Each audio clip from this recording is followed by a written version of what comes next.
Bonjour à toutes et tous et merci du coup d'être connectés pour la publication de ce rapport intermédiaire Textile et cuir 2050, quelle place dans la décarbonation de l'économie. Un rapport intermédiaire dans les projets du Shift, c'est un moment qui est important puisque c'est un moment où on rend accessible là où on en est. C'est un point de passage, c'est pas un document qui est fini, c'est même pas des résultats en tant que tels qui sont terminés, c'est là où on en est pour vous permettre de les voir, de vous les approprier, de nous faire vos retours, d'apporter ce qui nous manque. Et du coup, tout au long de la présentation, il y aura ces éléments-là qu'on va pointer pour vous expliquer à quels endroits nous, on a identifié particulièrement des manques, des besoins de consolidation, etc. Tout ce qui va vous être présenté, du coup, comme d'habitude, ça va être en accès sur le site du Shift. Pourquoi ? Pour permettre de creuser dedans et pour vous permettre de nous contacter ensuite pour apporter tous les éléments que vous jugez pertinents, que ce soit des éléments manquants, des choses en plus, des critiques sur ce qui existe déjà, etc. Je commence par me présenter avant de présenter un peu le cadre dans lequel ce projet s'inscrit. Donc, je m'appelle Maxime Efouillès, je suis coordinateur du programme Industrie au sein du Shift. C'est au sein de cette réflexion sur l'industrie et plus globalement que le projet est né, mais dont le périmètre le dépasse aujourd'hui, on vous en parlera juste après. Rapidement, comment va s'organiser du coup cette présentation ? Il va y avoir un moment où on va vous présenter ce point de passage, du coup les résultats qu'on a déjà trouvés, les méthodologies qu'on a construites à date par du coup l'équipe projet. Ensuite, il y aura une session de questions-réponses où vous pourrez nous poser du coup vos questions directement du coup dans l'onglet Q&R ou dans le chat. Et nous du coup on les retransmettra ici à l'équipe pour vous répondre à l'oral. Et ensuite du coup pour les personnes qui ont pu être retenues, parce qu'on a une grosse affluence, donc il a fallu faire des choix. Pour les personnes qui ont pu être retenues, il y aura les ateliers collaboratifs qui se dérouleront aussi en ligne. Et donc, vous avez reçu la confirmation si c'est le cas. Pour toutes les autres, c'est l'amorce d'un moment d'échange, un moment qui va durer plusieurs mois jusqu'à la publication du rapport final. Donc, si vous n'êtes pas dans les ateliers, ça ne veut pas dire qu'on n'a pas prévu de discuter avec vous et d'échanger. N'hésitez pas, du coup, à repartir de ce qui est publié et à nous contacter pour apporter, encore une fois, vos critiques, vos éléments et vos retours sur tout cela. Qui parle aujourd'hui ? Aujourd'hui, du coup, ça va être le Shift et son équipe Textile et Cuir qui s'adresse à vous. Le Shift, c'est une association d'entreprises, principalement des grandes historiquement, maintenant des petites et moyennes aussi. Une association d'entreprises qui a une équipe, du coup, salariée et des bénévoles et contributions plus ponctuelles dont on fait partie. Et qui a vocation à éclairer et à influencer le débat sur la transition énergie-carbone. Son ambition, c'est de produire des rapports comme celui qu'on va vous présenter aujourd'hui en tant que point d'étape et de permettre aux acteurs et aux parties prenantes d'en se ressaisir et d'en faire quelque chose derrière. En plus de ça, on a une association de sœurs, les Shifters, qui sont une association de personnes cette fois, qui se donnent pour mission de nous aider à produire et à diffuser l'essentiel de ces travaux. Le prisme du Shift, et du coup celui qui va être appliqué là au secteur du textile et du cuir, c'est le prisme énergie-carbone, ce qu'on appelle la double contrainte. C'est un prisme qui va traiter à la fois l'enjeu de décarboner la société pour respecter notre budget carbone et rester sous la barre des 2 degrés de réchauffement globaux. Pourquoi ? Parce que ça nous permet de maintenir nos sociétés telles qu'elles sont aujourd'hui, de maintenir un monde dans lequel nos sociétés telles qu'elles sont aujourd'hui et notre capacité à nous adapter sont corrélées. De l'autre côté, il y a l'affranchissement des énergies fossiles en tant que telles. Évidemment, pour respecter le premier objectif, il faut s'affranchir des énergies fossiles. Mais les énergies fossiles, c'est des énergies dont on dépend énormément aujourd'hui. On a un peu tous nos œufs dans le même panier et qui sont volatiles. Et des fois, ça se traduit de manière économique, des fois, c'est des contraintes géologiques, des fois géopolitiques, etc. On l'a vu avec les crises de ces dernières années. Donc, l'ambition du Shift, c'est de permettre aux différentes activités de s'affranchir à la fois de leur dépendance aux énergies fossiles pour se diversifier et devenir plus robustes, et aussi de faire leur part dans la limitation du réchauffement climatique pour éviter de se construire un monde qui n'est pas adapté à nos sociétés. Le cadre dans lequel ces travaux s'inscrivent, c'est un cadre plus large. Le Shift a travaillé en 2022 au plan de transformation de l'économie française, qui a documenté en détail pour chaque secteur quels sont les grands leviers, les grands objectifs du coup, à suivre au niveau de la France pour se placer sur une trajectoire compatible avec cette double contrainte. Et ces dernières années, on voit qu'on est dans le siècle des aléas. On appelle ça crise, on appelle ça événements extrêmes pour les événements climatiques, etc. Et du coup, ça appelle une grille de lecture supplémentaire. C'est cette grille de lecture supplémentaire qui est en train de construire et proposer le Shift, de participer à construire dans le débat public, au travers d'un programme qui a commencé l'année dernière, avec un gros moment de publication le 14 avril, sur réussir la transition dans l'incertitude. De nombreuses publications sectorielles, du coup, qui vont s'échelonner entre maintenant et 2027, et du coup, la publication Textile et Cuir en fait partie. Et le 14 octobre, un livre synthétique à paraître. En plus de ça, il y a des campagnes de communication, des événements qui vont avoir lieu, encore une fois, entre maintenant et 2027.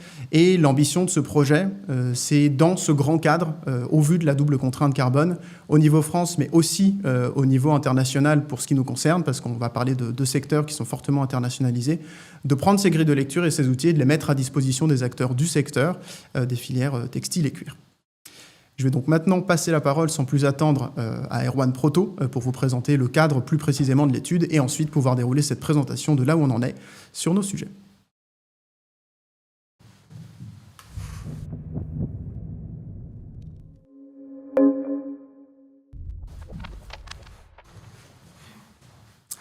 Eh bien, merci Maxime et bonjour à toutes et tous. Je vais vous refaire une présentation, mais cette fois-ci une introduction à la présentation qu'on va vous faire spécifiquement, et après cela, on aura le temps de questions-réponses et les ateliers. Donc, je vais commencer par vous présenter le déroulé de cette présentation. Donc, en premier lieu, il y a mon introduction, et après cela, on va vous poser le cadre du projet, c'est-à-dire les objectifs, le périmètre, le calendrier de celui-ci. Après ça, on aura des descriptions qualitatives des chaînes de valeur du textile et du cuir. Ça sera rapide, mais ça sera l'occasion de se replacer les idées en place par rapport au sujet qui nous occupe aujourd'hui.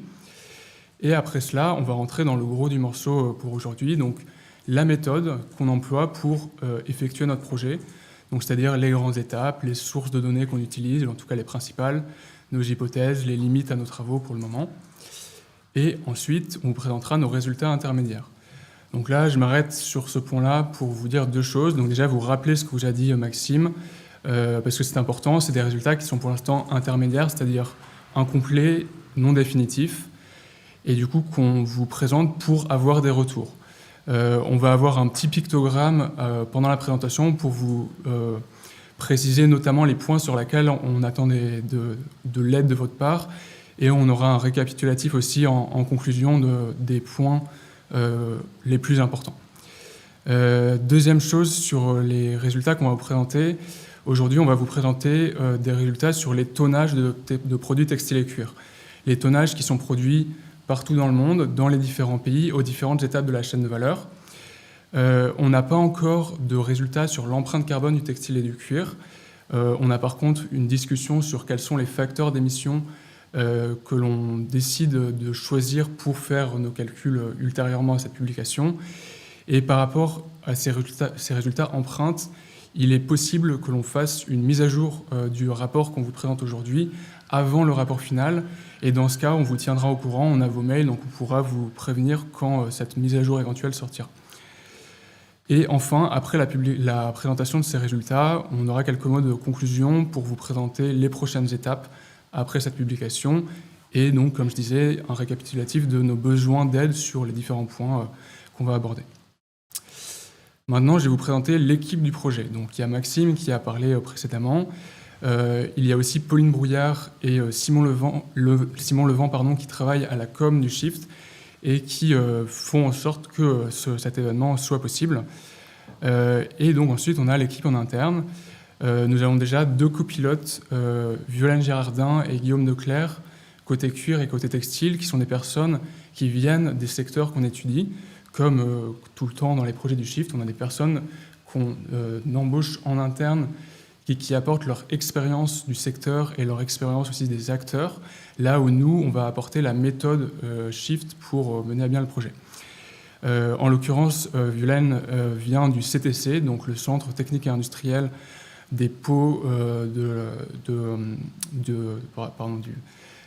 la maroquinerie, de la chaussure, de la ganterie, et j'en oublie sans doute un ou deux, pardon. Tannerie et voilà. Donc Violaine qui vient du CTC et Guillaume qui a cofondé une marque d'habillement qui s'appelle Loom. Et par ailleurs, nous avons Mathilde, Alice, Antoine et moi-même qui complétons l'équipe pour vous présenter le projet aujourd'hui. Par ailleurs, nous travaillons aussi avec des acteurs externes. Donc nous avons monté 2 groupes de travail qui rassemblent des acteurs du secteur du textile d'un côté et du secteur du cuir de l'autre. Et donc ces acteurs, on les réunit régulièrement pendant le projet pour leur présenter nos avancées et qu'ils nous fassent des retours. Par ailleurs, il y a aussi un groupe de shifters qui s'est monté et qui nous a assisté sur certains points pour le projet. Et enfin, nous avons des contributions diverses et variées via des appels avec plein d'acteurs différents. Par ailleurs, ce projet a été financé par les partenaires projets que vous voyez s'afficher. Donc on profite de cette présentation pour les remercier chaleureusement de nous avoir permis de lancer ce projet. Et enfin, un dernier mot pour cette introduction, pour vous présenter le pourquoi on a lancé ce projet. Donc, il y a quelques années, les secteurs du textile et du cuir n'avaient pas encore été traités au Shift. Et donc, on a constaté qu'il y avait un manque de consensus sur l'empreinte carbone de ces secteurs. Pour plusieurs raisons. Pour le textile, parce qu'on a plusieurs études qui existent déjà et qui ont déjà chiffré les émissions du textile, mais qui ne sont pas d'accord entre elles et qui ne sont pas transparentes sur les données qu'elles utilisent, si bien qu'on ne peut pas vérifier qui a raison dans toutes ces études. Pour le cuir, on a un dissensus au sein des acteurs sur la méthode de chiffrage du facteur d'émission du cuir, notamment la partie amont. Et de manière générale, pour le textile comme pour le cuir, on a un manque de données pour chiffrer de manière précise les émissions de ce secteur.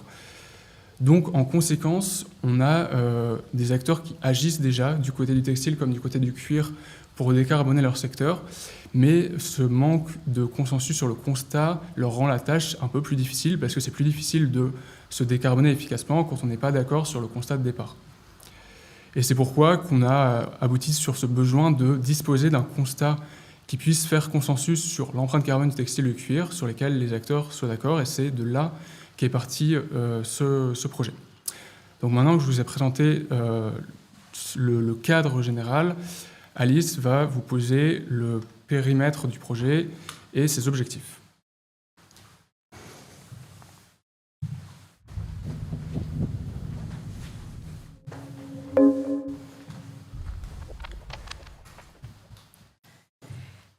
Merci Erwan pour cette introduction.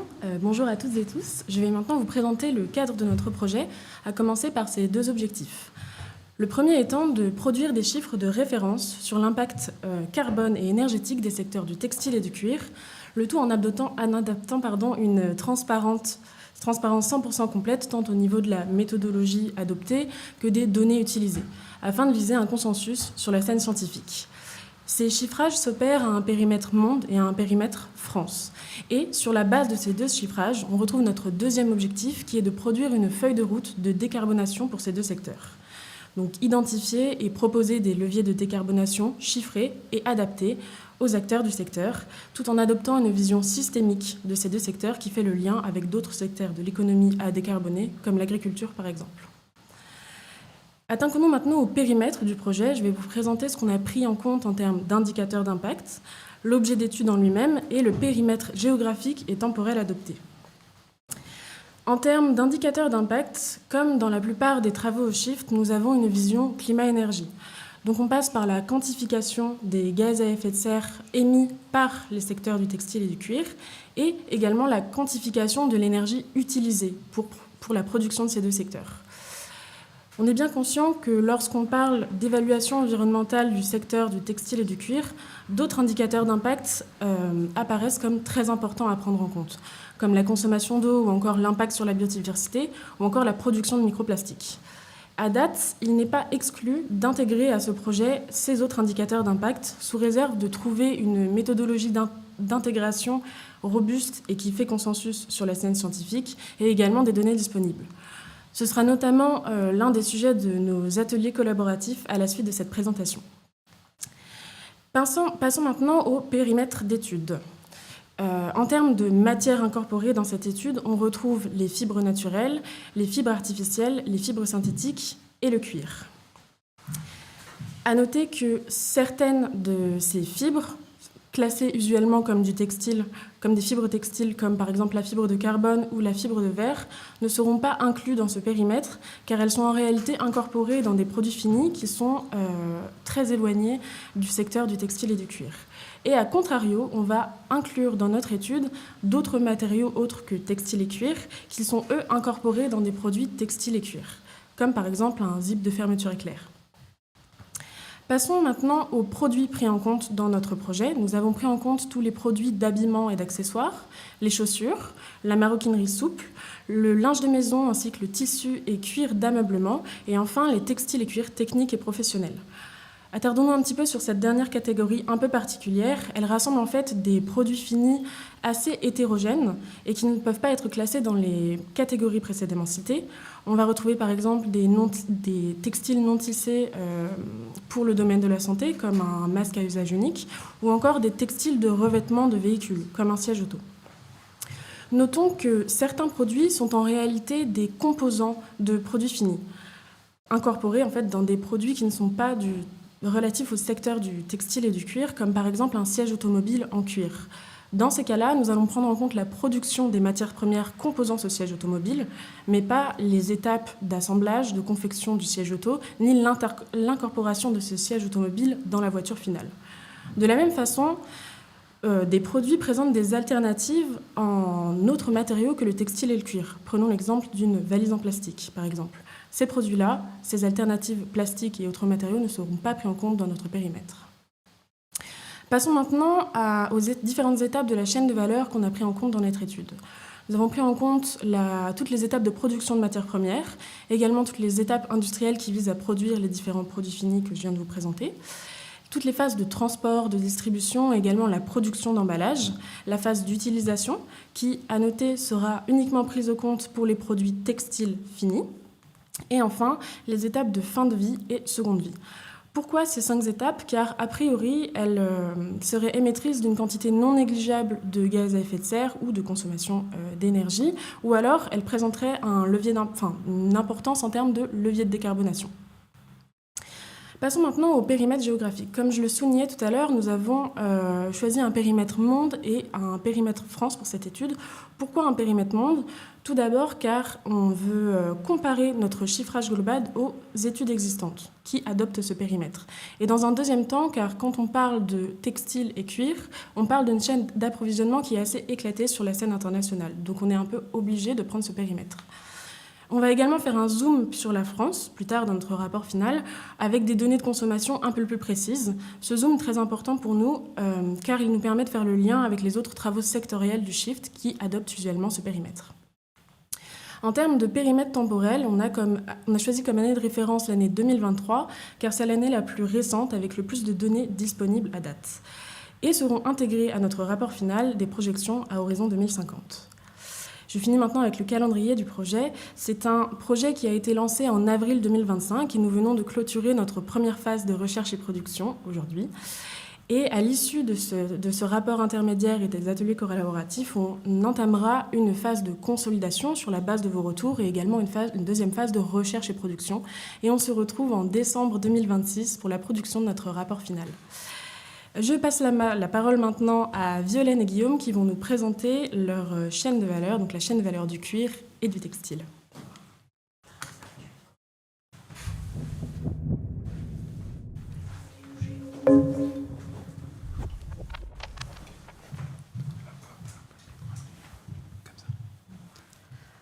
Bonjour à tous, je vais pour ma part vous présenter la chaîne de valeur du cuir et avant tout, qu'est-ce que le cuir ? Alors on ne parle de cuir que pour la transformation d'une peau animale.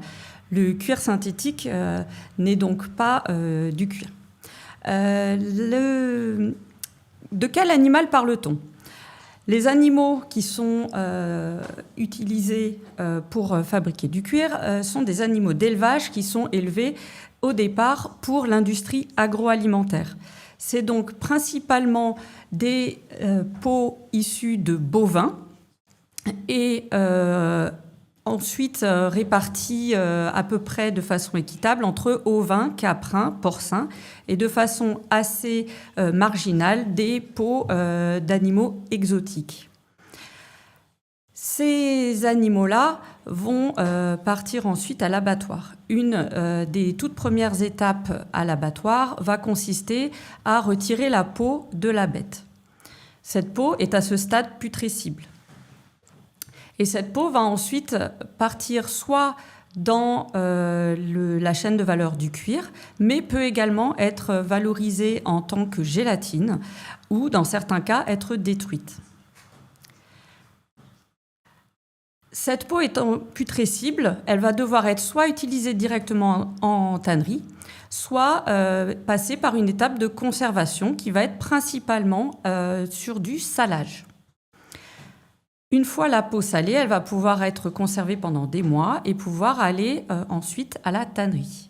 La tannerie, c'est l'étape industrielle qui permet de passer de l'étape de la peau brute au cuir fini.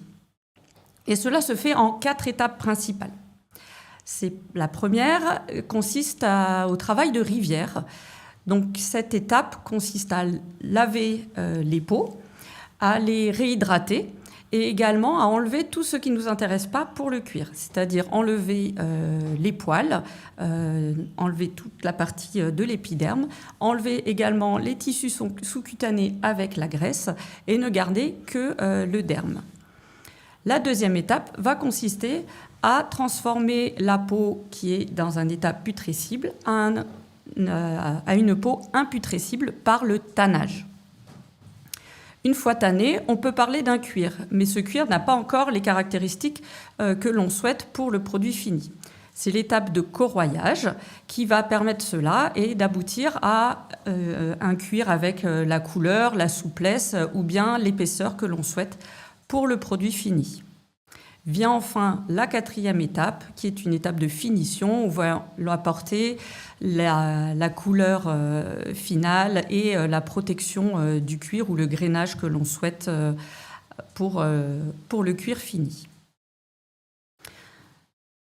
Ensuite viennent les étapes de confection, qui vont principalement consister à de la couture ou alors de l'assemblage par collage. Et on va pouvoir également apporter d'autres matières que le cuir dans cette phase de confection. Passons maintenant aux émissions liées à cette chaîne de valeur. Vous avez sur cette slide l'ensemble des intrants et des extrants tout au long de la chaîne de valeur. Je ne vais pas les passer en revue dans le détail. Retenez 4 éléments importants. Au niveau de l'élevage, il est important de retenir que les émissions sont essentiellement liées au méthane, liées à la digestion entérine des animaux. Ce méthane, il faut aussi avoir en tête que ce n'est pas les seules émissions. Et donc, c'est l'objet de l'atelier numéro 1 que de voir quels sont les autres facteurs d'impact, notamment la biodiversité ou l'eau, qui peuvent également être importants pour ne pas regarder uniquement le carbone. Deuxième élément, ces émissions de méthane, comment on peut les allouer aux différents produits issus de l'élevage ? Quelle part va aller sur la viande ou quelle part va aller sur le cuir ? C'est ce problème d'allocation qui sera discuté dans l'atelier numéro 4 cet après-midi. La troisième étape à laquelle nous avons des émissions de gaz à effet de serre ou de l'énergie, c'est la partie tannerie, où vous avez du chauffage de l'eau entre 40 et 50 degrés. Vous allez également avoir le séchage des peaux qui va générer des émissions de gaz à effet de serre et également l'utilisation de produits chimiques qui contribuent à ces émissions.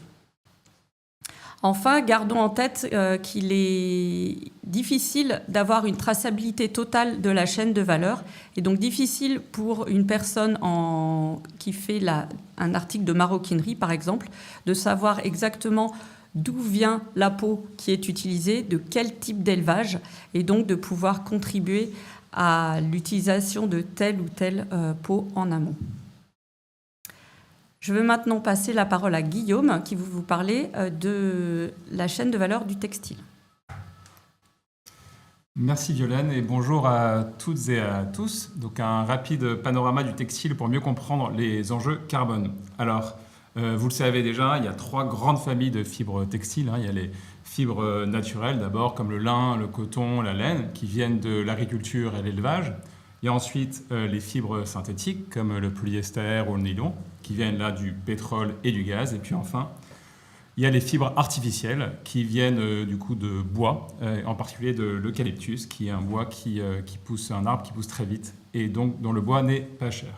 Mais en fait, ces catégories, elles ne doivent pas cacher une réalité fondamentale qui est qu'il y a surtout en fait 2 fibres aujourd'hui qui archi-dominent le marché. Il y a d'abord le polyester, c'est 60% aujourd'hui des fibres produites dans le monde. Et pourquoi le polyester? Tout simplement parce que c'est pas cher d'une part, et d'autre part parce que c'est solide, contrairement à l'image qu'on en a parfois. Il y a le coton qui résiste, puisqu'il y a encore 20% aujourd'hui des fibres textiles qui sont issues du coton. Et pourquoi le coton résiste? Parce qu'il a 2 caractéristiques que n'a pas le polyester. D'une part, il absorbe l'humidité, donc la transpiration, pratique pour l'habillement. Et puis d'autre part, il ne retient pas les odeurs. Alors maintenant, essayons de voir d'où viennent les émissions carbone dans le secteur textile. Donc on va faire l'hypothèse que vous portez un t-shirt en coton polyester. On va regarder comment il est fait. D'une part, pour le polyester, il faut d'abord transformer le pétrole ou le gaz en fibre de polyester. Le coton, il faut bien sûr le faire pousser dans un champ. Ensuite, vous allez avoir les fibres que vous allez devoir retordre entre elles pour faire un fil. C'est l'étape de filature. Vous allez ensuite le tricoter, car le t-shirt n'est pas tissé mais bien tricoté, c'est une maille. Ensuite, vous allez avoir une grosse phase qu'on appelle l'ennoblissement, c'est-à-dire que vous allez notamment teindre votre t-shirt, où vous allez par exemple avoir une phase de compactage, on va mettre de la vapeur d'eau pour qu'il rétrécisse en usine, qu'il ne rétrécisse pas ensuite chez vous. Et puis enfin, vous allez à la confection, donc vous allez découper le tissu en différents panneaux que vous allez ensuite assembler ensemble. Et là, pour comprendre d'où viennent les émissions en carbone, il faut comprendre quels sont les vecteurs énergétiques à chacune de ces étapes. C'est-à-dire quel est le moyen de transport de l'électricité. Le vecteur pour une partie de ces étapes, c'est l'électricité. Il faut l'électricité pour faire, par exemple, tourner une filature à anneaux, un métier à tisser, ou pour faire tourner le moteur d'une machine à coudre. En revanche, c'est assez différent pour les autres étapes, où là, il ne faut essentiellement pas de l'électricité, mais plutôt de la chaleur. Notamment pour l'étape amont, pour les fibres synthétiques, il faut beaucoup de chaleur. Par exemple, pour faire fondre les granulés de polyester et en faire des fils. Vous allez aussi avoir besoin de chaleur pour la partie teinture en ennoblissement. Donc, je vous parlais tout à l'heure du compactage, où il faut beaucoup de vapeur d'eau, donc beaucoup de chaleur. Or, la chaleur, comment on la produit? Ce n'est pas avec de l'électricité, parce que ça serait aujourd'hui trop cher. On la produit avec quelque chose qui est aujourd'hui beaucoup moins cher et beaucoup plus efficace. C'est les énergies fossiles dans des grandes chaudières qui tournent du coup essentiellement au gaz, au pétrole, et puis, on l'ignore parfois, mais beaucoup au charbon, encore beaucoup en Chine. Dernière étape aussi, en ce qui concerne les vecteurs énergétiques, c'est l'agriculture. Aujourd'hui, il faut beaucoup de carburant, tout simplement pour les machines agricoles, qui viennent bien sûr essentiellement d'énergie fossile. Et puis l'énergie fossile aussi est utilisée dans les pesticides qui sont au cœur du processus de production, en particulier pour les engrais azotés. Et donc tout ça fait que, en raison de la grande quantité d'énergie et de type d'énergie utilisée pour les étapes d'ennoblissement et pour les étapes de fabrication des fibres, c'est ces étapes-là qui concentrent aujourd'hui le plus d'émissions CO2. Au-delà des enjeux carbone, n'oublions pas aussi certaines pertes à chacune de ces étapes. Et vous voyez sur le schéma qu'aujourd'hui, l'ennoblissement, non content de concentrer une grosse partie des émissions carbone, concentre aussi une partie non négligeable des enjeux qui sont autres, notamment atteinte à la biodiversité, consommation d'eau. De la même façon que la partie amont, agriculture et pétrochimie. Maintenant qu'on a dit tout ça, il est temps de regarder comment on va vraiment chiffrer les émissions. Et donc, je vais vous présenter rapidement quelle méthode on a utilisée. Alors, vous connaissez sans doute le principe fondamental pour chiffrer des émissions carbone, mais je vous le rappelle. Il faut d'abord avoir des données, calculer des données d'activité, qui sont en fait des quantités de choses qu'on va fabriquer ou des quantités de choses qu'on va déplacer, qu'on mesure par exemple du coup, en tonnes ou en kilomètres. Ensuite, on va multiplier ces données d'activité par ce qu'on appelle des facteurs d'émission. Donc là, ce sont des émissions carbone à l'unité, par exemple au kilomètre ou à la tonne, qui viennent en général de bases de données préexistantes, qui s'appellent par exemple EcoInvent. Et ça va nous donner des émissions en kilos de CO2. Donc deux exemples. Par exemple, pour les émissions liées à l'étape de filature, on va chercher à connaître les données d'activité de l'étape de filature, donc le nombre de tonnes de fils produits idéalement par pays, fois les facteurs d'émission, c'est-à-dire le nombre de kilos de CO2 pour chaque kilo de fil produit. Autre exemple pour le cuir, on va regarder pour les émissions par exemple liées au tanin, on va regarder le nombre de tonnes de tanin utilisées pour la production du cuir et puis on va multiplier ça par le facteur d'émission. Voilà pour moi, je laisse la parole maintenant à Antoine qui va vous présenter justement comment dans le cadre de ce projet on a calculé les données d'activité.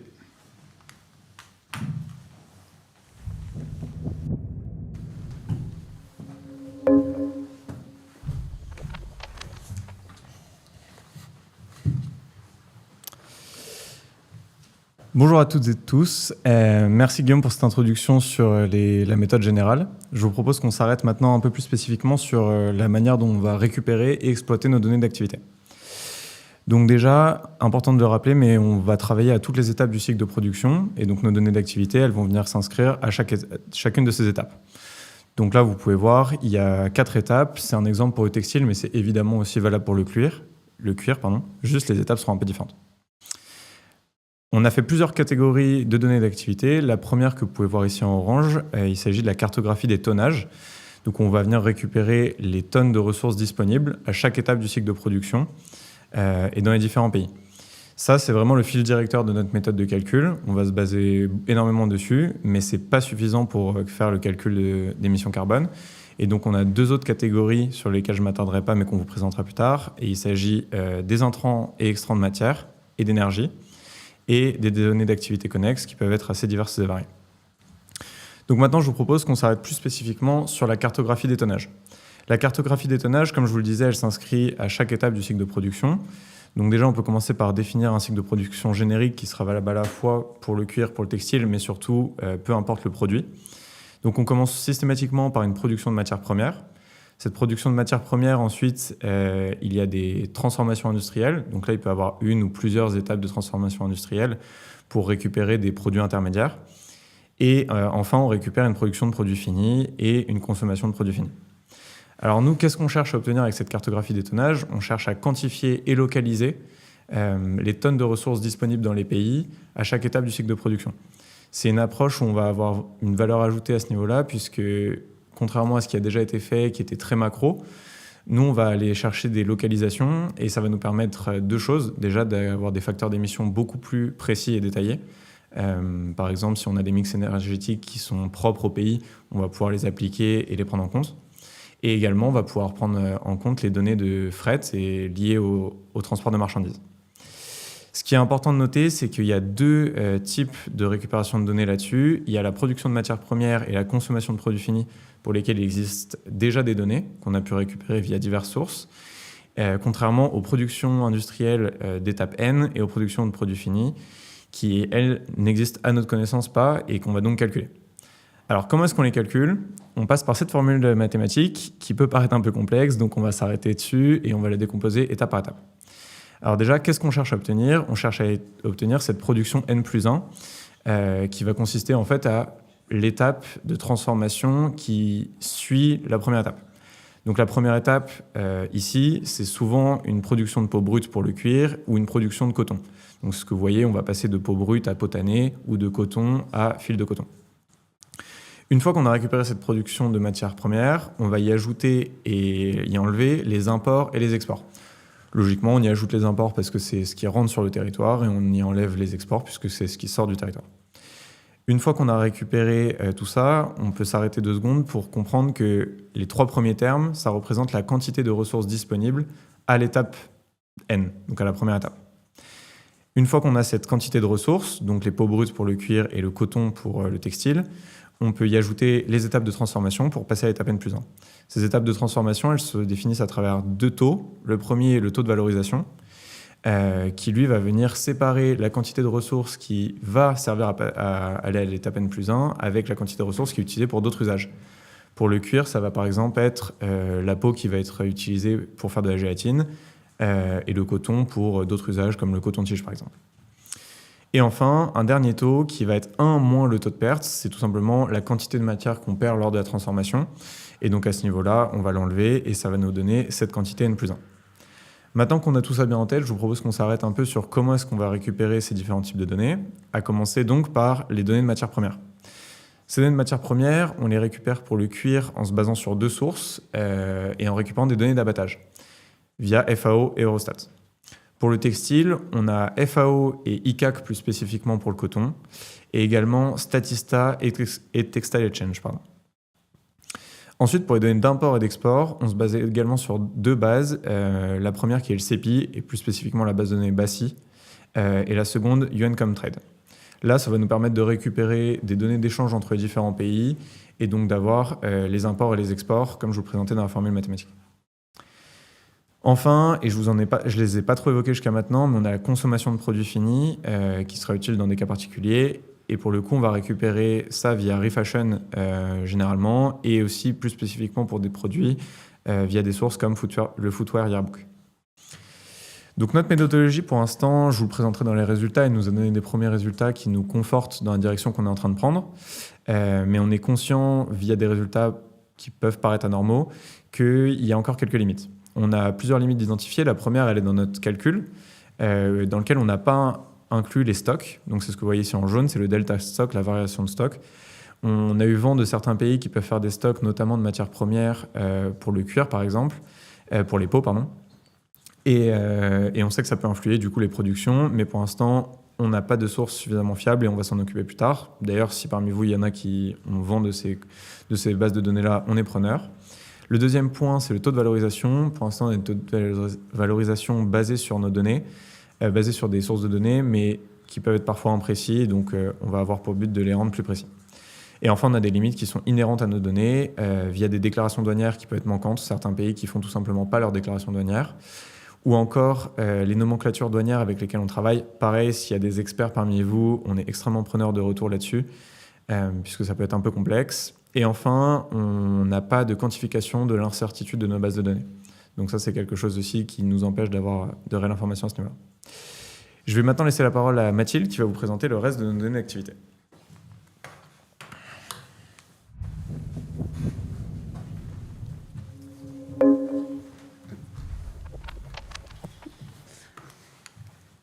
Merci beaucoup Antoine. Donc effectivement, là on vient de parler de tous les produits avec la cartographie des tonnages et moi je vais maintenant vous parler de d'autres types de données d'activité. Donc je vais vous parler tout d'abord des intrants-extrants de matière et des consommations énergétiques. C'est tout ce qui va permettre d'obtenir les différents produits et produits finis et semi-finis tout au long de la chaîne de valeur.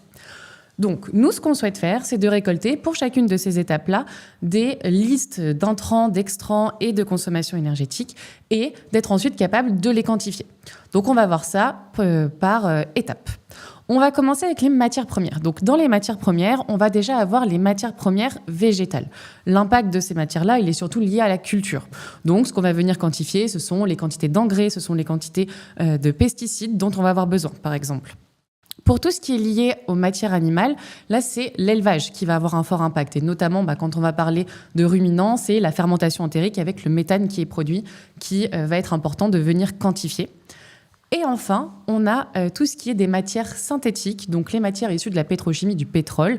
L'impact, là, il est lié vraiment à l'extraction et au raffinage du pétrole, ainsi qu'à toutes les étapes de chimie et de toutes les réactions chimiques nécessaires pour obtenir la fibre. Nous, dans notre étude, on s'est concentré sur certaines fibres en particulier. On s'est notamment concentré sur le coton.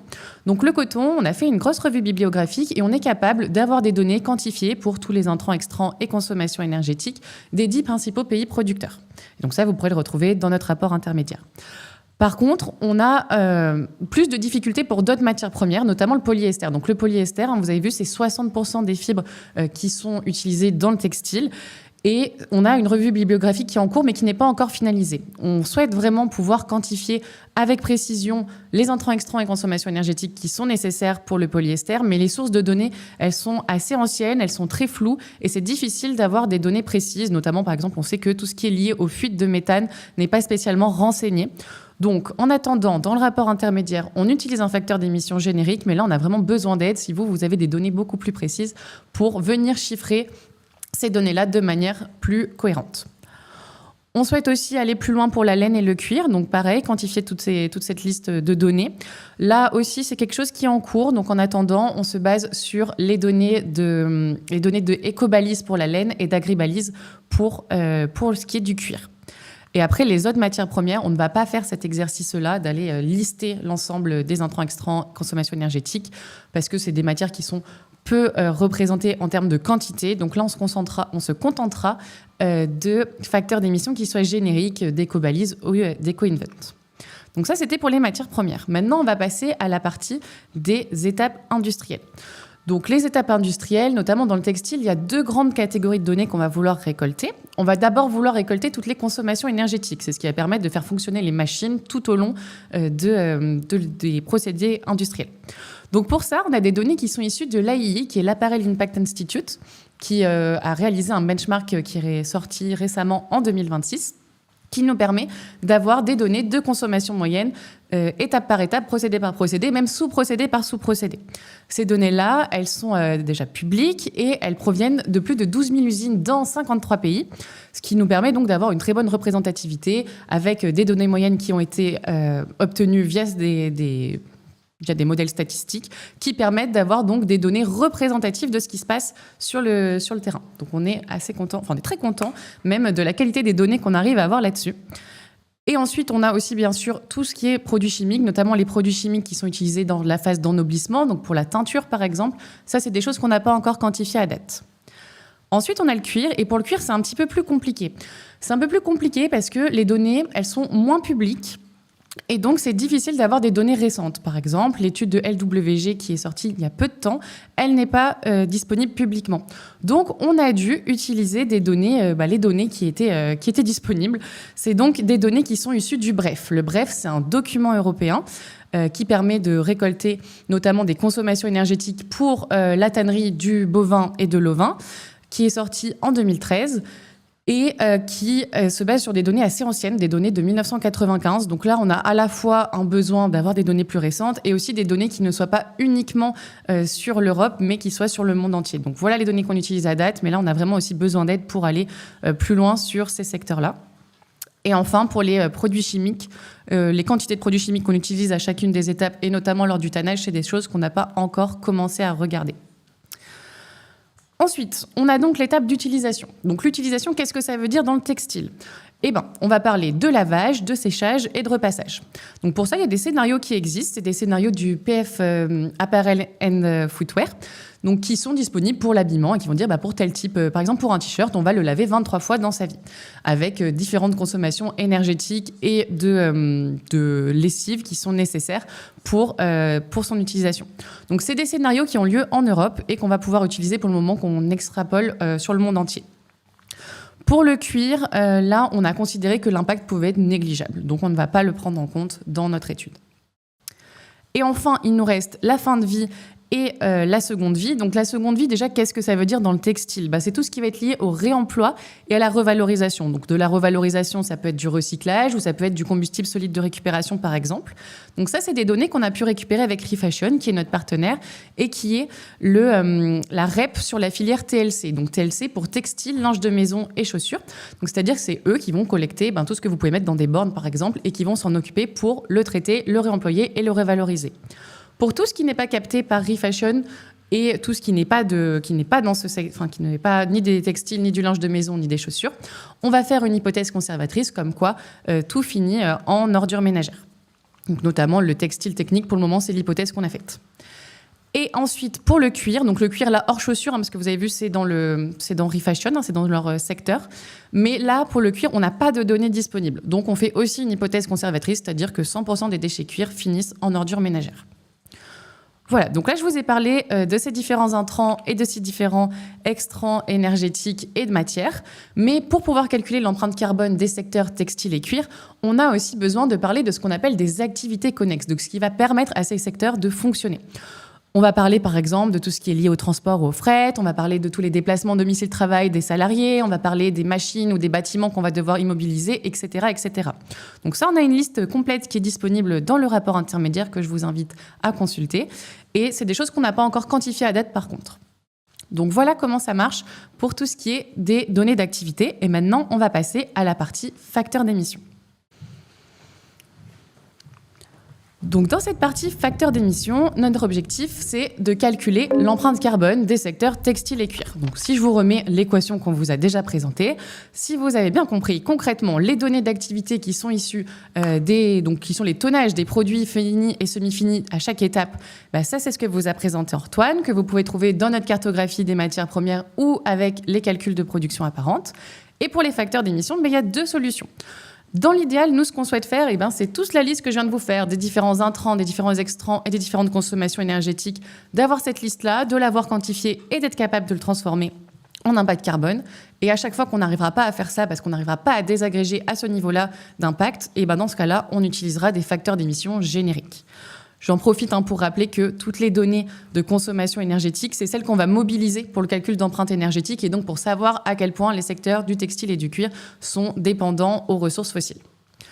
Donc concrètement, comment ça marche ? Pour tous les facteurs d'émission, pour avoir ces facteurs d'émission sur les intrants, on va prendre des facteurs d'émission génériques qui sont issus notamment de la base empreinte. Donc un exemple, par exemple pour le coton, on a besoin de tant de kilos d'engrais pour faire pousser du coton. On va prendre un facteur d'émission sur les engrais dans la base empreinte et ça va nous permettre de connaître l'impact carbone des engrais pour la culture du coton. Ensuite, pour la consommation énergétique, il y a deux cas de figure. Il y a déjà le cas de figure de l'électricité. Donc l'électricité, nous, ce qui nous intéresse, c'est d'avoir des mix de consommation pour savoir, pays par pays, quel est l'impact de ce mix électrique. Ça, on a réussi à avoir des données. Donc actuellement, c'est des données de l'Agence internationale de l'énergie qui datent de 2013. Et on aimerait bien avoir des données plus précises et plus récentes, effectivement, pour avoir plus de précision dans nos calculs. Et enfin, on a donc le gaz. Et le gaz, là, c'est un facteur d'émission moyen qu'on utilise. Et pour finir, les extrants. Donc les extrants, on a deux types d'extrants. On a les déchets, ce sont des chutes globalement de textiles et de cuir qu'on va considérer comme des déchets industriels non dangereux.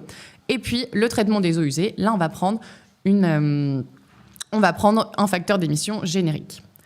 Et pour résumer, donc voici les limites et besoins qu'on a identifiés par rapport à tout ce que j'ai pu vous dire, des données qui sont incomplètes ou insuffisantes par ordre de priorité. La première chose, c'est d'avoir des mix de consommation plus récents, notamment on aimerait bien les avoir pour l'année 2023 et que ce soit des données publiques. Ensuite, d'aller beaucoup plus loin sur les matières premières et notamment sur le polyester. D'avoir des données plus précises, plus récentes sur les procédés industriels du cuir et d'être capable de transformer nos scénarios d'utilisation et de fin de vie qui sont actuellement valables pour la France et pour l'Europe à les adapter pour le monde entier. Voilà, maintenant je vais passer la parole à Alice qui va vous parler du débat allocation des émissions. Merci. Merci Mathilde pour ce point méthodologique important. Parlons en effet maintenant du débat allocation des émissions. La question maintenant n'est plus, une fois qu'on a récolté tous nos facteurs d'émissions, la question n'est plus vraiment qu'est-ce qu'on va compter, mais plutôt comment on va répartir les différentes émissions et la différente utilisation de l'énergie pour les différents coproduits émis par des systèmes multiproduits. Je m'explique. Quand on parle de cuir ou de laine, ça provient des animaux. Animaux qui viennent, eux, de systèmes d'élevage multiproduits. On peut également retrouver ce débat pour certaines fibres naturelles. La production de coton donne des fibres de coton, mais également de l'huile de coton, par exemple, qui va être utilisée dans l'industrie cosmétique. Pour illustrer ce débat, reprenons notre chaîne de valeur du cuir et repartons du début au niveau de la phase d'élevage. Cette phase d'élevage, comme on l'a dit précédemment, est très émettrice en termes de CO2 équivalent et elle donne également plusieurs produits. Donc, on va retrouver une production de lait et de produits laitiers pour la filière agroalimentaire, mais également une production de carcasses animales. L'idée ici, c'est comment on répartit tout le CO2 équivalent émis lors de la phase d'élevage entre ces différents produits à ce stade. Ensuite, à l'abattage, les carcasses animales vont être subdivisées en plusieurs produits et coproduits animaux. On parle de production de viande et d'abat pour la filière agroalimentaire, de production de peau fraîche pour l'industrie du cuir, mais également production de graisse, d'os et encore d'autres produits qui vont être valorisés à travers différentes filières. L'idée ici, c'est encore la même chose. Quel système on va mettre en place pour répartir ces différentes émissions à travers ces différents coproduits et selon quels critères ? Si on reste sur nos peaux fraîches, elles vont passer en tannerie et elles vont être transformées en cuir. Et à l'issue de l'étape de corroyage que développait Violaine tout à l'heure, le cuir va être subdivisé en plusieurs produits cuir, de différentes valeurs évidemment, comme la croûte ou la fleur de cuir. Et dans ce cas-là, encore une fois, comment on alloue la quantité des émissions résiduelles de la phase d'élevage à travers nos différents produits cuir de valeurs différentes. Alors, ça fait beaucoup de choses et repartons de la base. Pour bâtir un système d'allocation juste et justifié, il faut déjà statuer sur la peau. Quel est le statut de la peau en sortie d'abattoir ? Est-ce un déchet, un coproduit, un sous-produit ? Et une fois qu'on a du coup statué sur ce statut, quel système d'allocation on met en place ? Et selon quels critères ? On retrouve plusieurs systèmes d'allocation, comme les systèmes d'allocation biophysique, où on identifie un lien biophysique entre le produit et coproduit, par exemple la teneur en protéines, et on alloue toutes les émissions au prorata de cette teneur. On peut également mettre en place des systèmes d'allocation économique qui visent à répartir les émissions de CO2 au prorata de la valeur économique des produits et coproduits, et de la même façon, un système d'allocation massique qui distribue les émissions au prorata de la masse du coup, des produits et coproduits. Une fois qu'on a nos systèmes d'allocation mis en place, quel paramétrage on choisit pour appliquer des clés d'allocation justes et pertinentes, et en s'appuyant sur quelles données ? Alors, depuis le début de ce projet, on a effectué un état de l'art évaluant les différentes méthodes existantes, les différents cadres méthodologiques qui encadrent du coup ces différents systèmes d'allocation. On a également consulté différents acteurs tout au long de la chaîne de valeur des différents produits pour avoir leur avis, leur positionnement sur la question, car ce débat est source de potentiels litiges.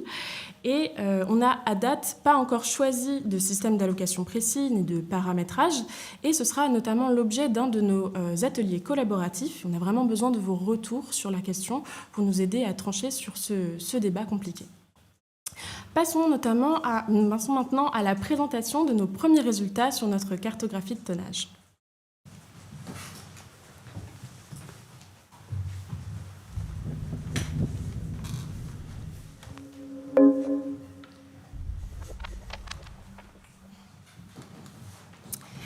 Alors nous allons maintenant, avec Antoine, vous présenter nos premiers résultats à date sur notre cartographie des tonnages qu'il vous a présenté tout à l'heure. Moi, je vais vous présenter rapidement tous les tonnages de matières premières qu'on a pu quantifier à date.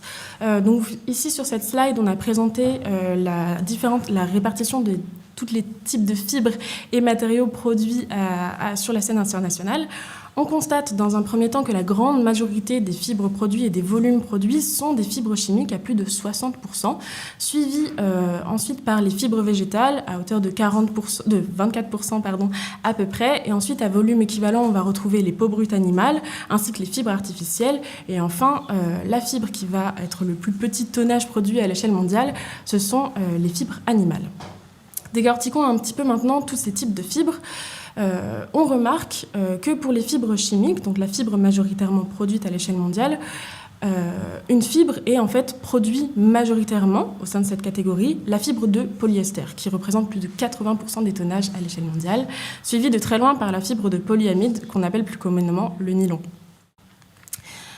En termes de pays producteurs, donc on remarque que c'est la Chine qui est l'acteur majeur en termes de production de fibres chimiques. Et en fait, on va voir plus tard que c'est l'acteur majeur en termes de production de fibres et matériaux textiles et cuir, partageant le podium avec l'Inde, qui est souvent en deuxième catégorie.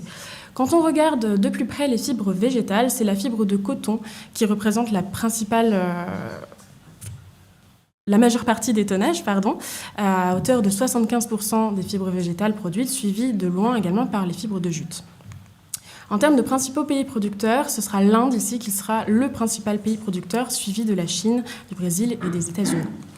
Quand on regarde un petit peu plus près la production de peau brute, on s'aperçoit que c'est un marché qui est largement dominé par la peau de bovin, donc gros bovin, c'est-à-dire bovin adulte, et la peau de veau, avec une très petite minorité de peau de ovins et caprins confondus.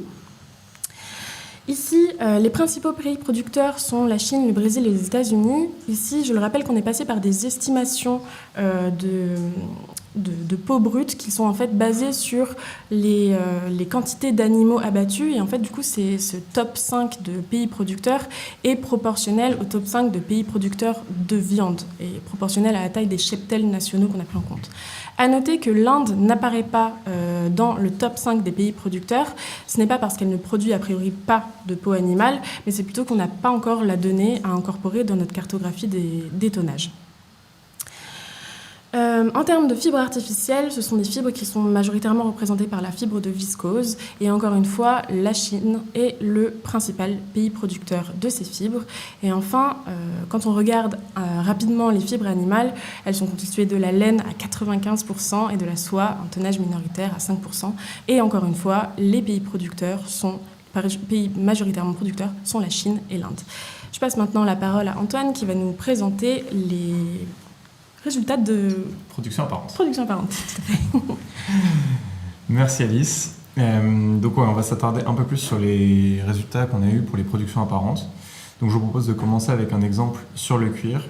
Ici, vous avez deux exemples qu'on a pris sur le cycle de production du cuir avec des peaux obtenues juste après tannage et des peaux obtenues juste après finition. Pour les plus attentifs, vous pouvez voir qu'il manque le courroyage. On l'a bien fait, juste on a choisi ces deux exemples-là. Donc ce qu'on peut voir, c'est qu'on a bien la Chine et le Brésil en grands producteurs pour la peau juste après tannage et la Chine et l'Italie pour la peau juste après finition. Globalement, vous allez le voir, de toute manière, c'est valable à la fois pour le cuir et pour le textile. La Chine va dominer le débat. Et comme le disait Alice, on n'a pas l'Inde, probablement parce qu'on n'a pas de données de production de matières premières. Et étant donné que tous ces résultats que je vais vous présenter découlent de la méthode de calcul qui inclut les productions de matières premières, il n'apparaît pas ici. D'ailleurs, on est preneur d'aide si vous avez des informations là-dessus. On est conscient qu'il y a des limites à notre méthode. Néanmoins, ces premiers résultats, et ça se voit à la fois sur le cuir ici, mais c'est aussi valable pour le textile que je vous montre maintenant, ils nous confortent dans l'idée qu'on est dans la bonne direction. On a des premiers ordres de grandeur qui nous paraissent justes. On a des pays dans le top de pays producteurs qui sont à peu près cohérents, même si vous allez voir que parfois il y a quelques pays qui peuvent être un peu anormaux. Et aussi, on est conscient que dans les résultats qui sont disponibles dans le rapport en ligne et que vous pouvez aller voir, d'ailleurs qu'on vous encourage à aller voir pour nous faire des retours, il y a des pays qui ont des valeurs négatives notamment. Et ça, on se l'explique par plusieurs facteurs possibles. J'en ai parlé plus tôt, mais on va travailler dessus, notamment sur les variations de stock. Et donc, on est preneur là pour le coup de retour à fond si vous pouvez aller vérifier dans le rapport intermédiaire disponible en ligne, pour les plus courageux d'entre vous directement dans les calculs. Il y a sûrement la possibilité de nous faire des retours à ce niveau-là. Enfin, il y a la production apparente pour les produits finis. Donc là, je vous ai mis deux exemples, l'un pour la chaussure et l'autre pour les t-shirts. Et donc là, pareil, on a des ordres de grandeur qui nous paraissent satisfaisants. Pour les chaussures, on a a priori peu de valeurs choquantes, à part le Brésil. On est conscient que le Brésil est censé exporter notamment une grande partie de ses produits, donc qui ne devraient potentiellement pas être là. Ça fait partie des points qu'on doit clarifier dans la suite. Et pour les t-shirts, on a bien des pays qui nous semblent valides, donc dans le top 3 notamment, pour 70% de la production, Chine, Inde, Bangladesh, ça nous paraît intéressant. En revanche, pour le Honduras, par exemple, on peut se poser la question de pourquoi il est là, et donc ça fait partie des points qu'on va investiguer. Je rappelle que c'est un rapport intermédiaire, donc c'est normal qu'on ait encore quelques limites. Et je vais maintenant laisser la parole à Erwan pour le mot de la fin.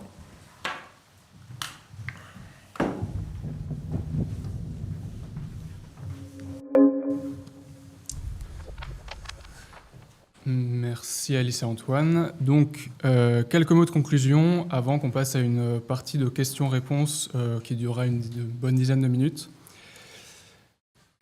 Donc, en premier lieu, quelles sont nos prochaines étapes après cette publication intermédiaire ? On a 3 grands axes. Le premier, c'est de terminer les calculs d'empreinte au niveau monde déjà, et ensuite en adaptant les calculs pour faire plus précis au niveau France. Ensuite, quantifier les leviers de décarbonation. Et enfin, trancher sur est-ce qu'il y a moyen d'intégrer d'autres critères d'impact que l'énergie et le carbone à notre étude d'ici la fin de celle-ci. Deuxième chose, donc on vous a répété à plusieurs reprises que vous pouvez nous aider et qu'on est preneur de votre aide. Donc je récapitule ici les points les plus saillants sur lesquels vous pouvez nous apporter votre aide. Vous avez aussi un QR code qui s'affiche où là, ça va être vous avez l'ensemble de ces points-là, dont ceux qui ne vont pas apparaître sur mes slides. Et enfin, ils sont récapitulés aussi dans notre rapport. Dans une partie, vous pouvez nous aider. Et donc, vous pouvez nous écrire si vous avez des informations sur tel ou tel point. Donc, dans les points les plus importants, on va avoir côté textile, côté cuir et pour les deux sujets. Côté textile, on aimerait mieux caractériser l'impact carbone des fibres synthétiques. On n'a pas encore assez de données là-dessus, donc n'hésitez pas si vous en avez. Deuxième point, on a besoin d'avoir des contacts avec soit des grandes marques qui connaissent bien leur chaîne de valeur, soit des industriels, pour pouvoir caractériser plus précisément certains procédés qui sont utilisés dans les chaînes de valeur. Donc par exemple, on calcule des tonnages de fils produits, mais on aimerait bien savoir quels sont les procédés qui sont utilisés pour faire ces fils. Ça ne se retrouve pas dans les données douanières. On a besoin en fait, d'avoir vraiment accès aux gens du métier qui sont les seuls à avoir cette info-là.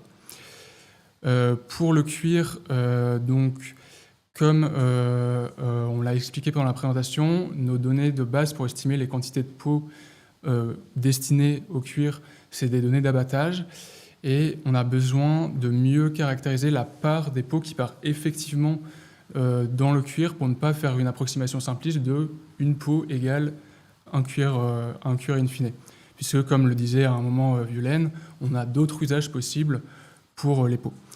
Deuxième grand point, on aimerait on aimerait estimer la part des revenus de l'abattoir qui sont liés au cuir, et ça dans le cadre des histoires d'allocation économique dont vous parlez, Alice, sachant encore une fois qu'on n'a pas tranché sur quelle est la bonne méthode, mais ça fait partie justement du débat. Et enfin, là c'est pour les deux sujets, cuir comme textile. Donc il y a la question de est-ce qu'on arrivera à aller au-delà de l'énergie et du carbone, et donc on a besoin d'avoir plus d'informations sur quelles sont les méthodes possibles et les sources de données pour intégrer ces autres critères d'impact. Et deuxième chose, comme vous l'avez sans doute compris à la présentation d'Antoine, une source de données cruciale pour notre étude, c'est les données douanières. C'est aussi une grosse valeur ajoutée qu'on apporte par rapport à d'autres études préexistantes. Mais ces données douanières, donc nous, on les a découvertes avec l'étude, on n'est pas du tout experts douane. Et donc, bien qu'elles soient précises dans leur catégorisation, il y a souvent certaines ambiguïtés sur quel produit est dans telle ou telle catégorie. Donc, on a besoin de parler avec des gens du métier qui vraiment s'y connaissent en douane. Donc, si vous ou quelqu'un de votre entourage s'y connaît, n'hésitez pas à nous renvoyer vers la bonne personne pour qu'on soit sûr de bien interpréter ces données et de bien les utiliser ensuite.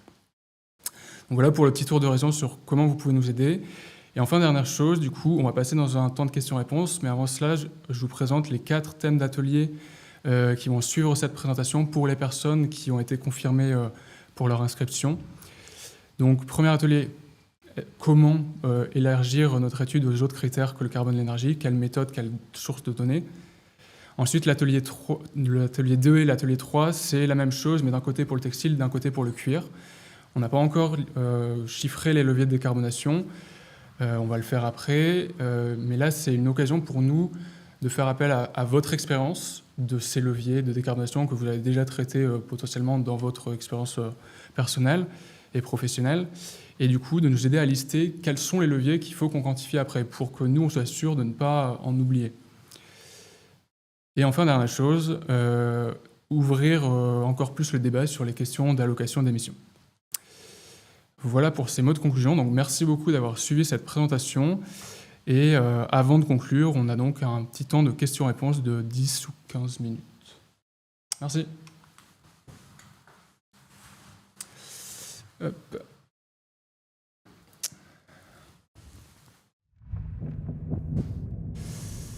Alors, je ne suis pas sûr d'avoir les questions devant moi, par contre, donc je vais bien un petit... Tu les as sur ton... Merci beaucoup. Okay. Alors, il y a une première question qui est est-ce qu'on a vérifié que notre étude n'a pas été faite dans un autre pays avant de commencer notre étude? Donc, on a fait un petit tour d'horizon des études qui étaient déjà existantes. On n'a pas encore intégré un récapitulatif de tout ça dans le rapport intermédiaire, mais on aimerait, pour le rapport final, faire un récapitulatif déjà de ce qui existe et une comparaison avec ce que nous on apporte en plus. À notre connaissance, non, cette étude n'a pas déjà été faite, notamment pour cette désagrégation qu'on fait des flux à partir des données douanières. Donc voilà. Après, si vous avez connaissance d'autres études qu'on ne connaîtrait pas, n'hésitez pas à nous les transmettre et on pourra peut-être s'en inspirer. Ensuite, on a une question pour Alice. Donc, ou peut-être... alors, pas forcément pour la personne qui veut y répondre. La question, c'est comment on prend en compte les autres critères d'impact que l'énergie et le carbone. Donc, il y a la question de est-ce qu'on peut les intégrer plus précisément, mais déjà, à ce stade, comment on les prend en compte? Cette question, c'est la question à $1 million. C'est-à-dire comment on évite en fait les transferts d'impact entre le carbone et d'autres enjeux. La question se pose en particulier pour le textile au niveau des matières. C'est-à-dire, est-ce qu'on se dit, du coup, si le polyester fait mieux au niveau du carbone, est-ce qu'on abandonne totalement les fibres naturelles pour le polyester, alors même qu'il y aurait potentiellement des enjeux de microfibres, de consommation, d'épuisement des ressources, etc. Là-dessus, la façon de le traiter pour nous, c'est de se dire, d'abord que dans le textile, les principaux leviers de décarbonation ne sont pas forcément des transferts de matière, puisque l'essentiel a priori des leviers va se concentrer sur la phase de fabrication, du type électrification des processus de chaleur, efficacité énergétique, sobriété, etc. Donc la partie de transfert d'impact et de changement de matière est juste une des façons de décarboner. Et là, oui, bien sûr, il faudra être vigilant. Et nous, on compte, c'est le thème de nos ateliers, c'est-à-dire comment prendre en compte l'ensemble des impacts. Est-ce qu'il faut le faire de manière quantitative ou plutôt qualitative pour éviter ce type de choses. Merci Guillaume. Alors, ensuite...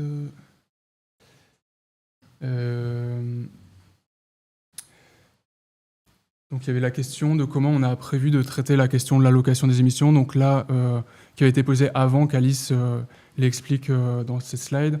Donc juste petit rappel là-dessus, on n'a pas, au Shift, là, en commençant l'étude, on avait identifié ce besoin de clarifier la méthode pour les facteurs d'émission, notamment du cuir et plus largement des matières à allocation.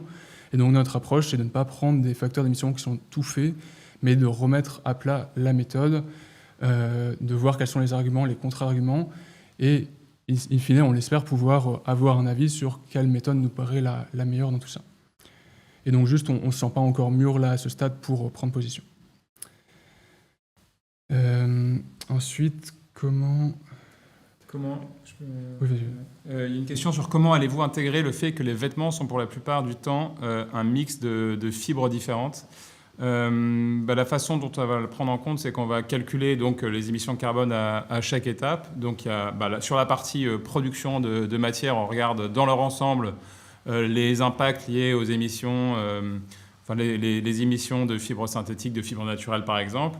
Et ensuite, l'hypothèse qu'on va faire, c'est que pour l'étape par exemple de filature, c'est que les process industriels, en fait, qu'on ait des fibres naturelles ou qu'on ait des fibres synthétiques, au final, changent pas tellement. C'est quelque chose qu'on va vérifier, mais a priori, sauf en cas de filament, où là, on a juste un processus de filage spécifique juste pour les matières synthétiques. Sinon, en fait, c'est les émissions de carbone, les consommations énergétiques des filatures ne sont pas différentes.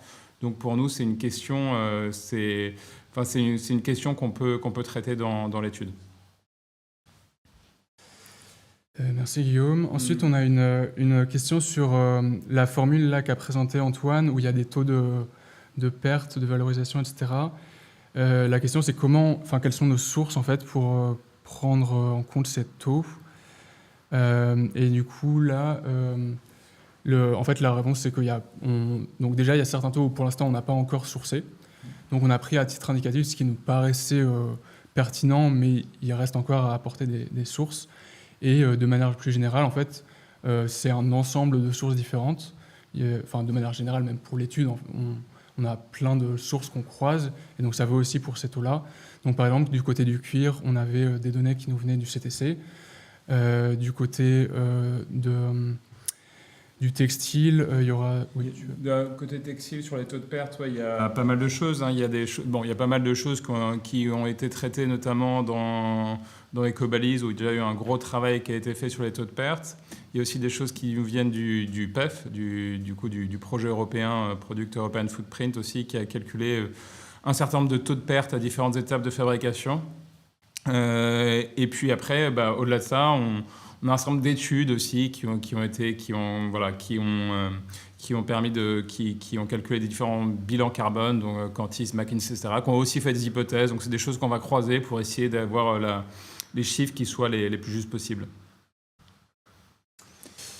On a une question, si on a le temps, donc je pense qu'on a le temps, mais qui est en train d'être posée, donc sinon on peut la poser à l'oral. Et c'est pour Mathilde, je crois.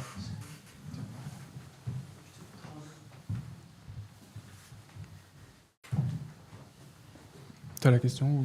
Elle est là. Ok. Comment partir de ces calculs d'impact ? Hop, merci. Donc la question c'est comment à partir de ces calculs d'impact on peut faire valoir des meilleures pratiques, c'est-à-dire que toutes les usines n'ont pas les mêmes pratiques et ne participent pas au même impact. Donc effectivement, nous on fait une étude qui est pour le secteur, enfin les secteurs textiles et cuir. On n'est pas spécialement en train de répondre entreprise par entreprise, mais on est vraiment en train de montrer les grandes tendances. Et après, en fait, en fonction des entreprises, en fonction des usines, en fonction de où vous vous situez dans la chaîne de valeur, l'idée c'est effectivement de voir qu'est-ce qui est applicable pour vous ou non. Donc c'est comme ça qu'on va fonctionner. Donc il y aura potentiellement des leviers de décarbonation sur des mix électriques. Là, ce sera qu'il peut y avoir en fait différentes façons de voir les choses en fonction de où vous êtes dans la chaîne de valeur. Soit ça peut être de relocaliser, soit ça peut être de passer à des mix électriques qui soient plus propres. Mais là, effectivement, l'idée c'est d'avoir une grande trajectoire globale de ces secteurs et qu'après on puisse les intégrer chacun pour ça. Voilà. Je ne sais pas s'il y a d'autres questions. Je crois qu'on est au bout. On confirme. Okay. Ouais. Très bien. Alors, il y avait juste une dernière question qui est plus pratique, c'est est-ce qu'il est possible après de revoir la présentation ? Donc ça, oui, ça va être mis en ligne comme l'ensemble de nos présentations sur notre chaîne YouTube, donc j'imagine d'ici quelques jours. Et si jamais vous ne la trouvez pas, vous avez l'adresse du projet qui est dans le rapport, vous pouvez nous écrire. Et là aussi, comment est-il possible de contribuer ? Le moyen le plus direct, c'est vous allez dans le rapport. Il y a une partie dans les premières pages, vous pouvez nous aider, on récapitule les points en particulier sur lesquels vous pouvez nous aider. Et si vous avez des infos sur tel ou tel point, n'hésitez pas à nous écrire. Et de manière plus générale, peut-être qu'on n'a pas tout listé et que vous voyez d'autres choses sur lesquelles vous pourriez nous aider. Donc vous avez l'adresse du projet textile-cuir@theshiftproject.org. Voilà, merci beaucoup pour avoir suivi la présentation. N'hésitez pas encore une fois à aller relire notre rapport, on est preneur de vos retours, c'est un rapport intermédiaire, c'est pour ça qu'on le publie. Et du coup, pour les personnes qui ont reçu un lien d'inscription, on va passer dans quelques minutes sur les ateliers collaboratifs. Et pour les autres personnes, merci encore et à une prochaine. Bonne journée, merci.